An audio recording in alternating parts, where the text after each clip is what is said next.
even with the progress that you see DC brings to the table, there's still more that can be accomplished. Oh, for sure.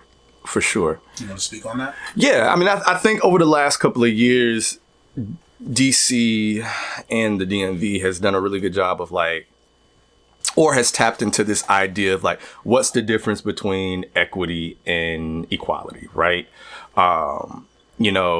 We see disparities, we see shortages in different communities, and we're like, okay, hey, maybe we just need to give everybody an equal share. Mm-hmm. But I think the reality and the beautiful thing about communities is depending on where you are, you need certain things.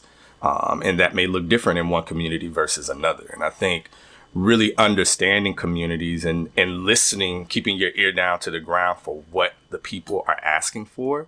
And sometimes this is, explicit, and sometimes it's implicit. And you have to be listening to hear what it is that the people are actually saying to identify what they need. And so I think the direction based on what I have experienced and what I'm seeing in our communities is we for a very long time have I guess compromised our own mental health in order to survive, right? Overlooked our needs in order just to do what people are telling us to do. I have to go to school because my parents went to school and people are telling me I have to go to school. I don't like this class or I don't like this subject, but I got to be here because there's no other option. And I think, going back to this idea of redefining education and what it means to be educated in a public setting is what is it that students need? What are they asking for? And how do we include that in their experience? And so when I talk about mental health from an educational perspective, it really goes back to what is your experience and what are your interests based on your experience, right? So if you like sports, it's not just about playing sports. How can I teach you a sport, or how can you learn more about a sport, not just from the athletic perspective, but from a business perspective? How can you learn that now to address some type of disparity within your community, right?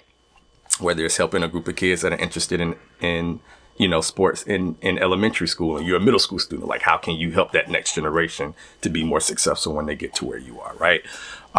Whether your love is cooking, how do we provide a space for you to learn how to cook, right? And learn those skills so that you can help those furthest from opportunity in the community who are maybe homeless or whatever the case may be.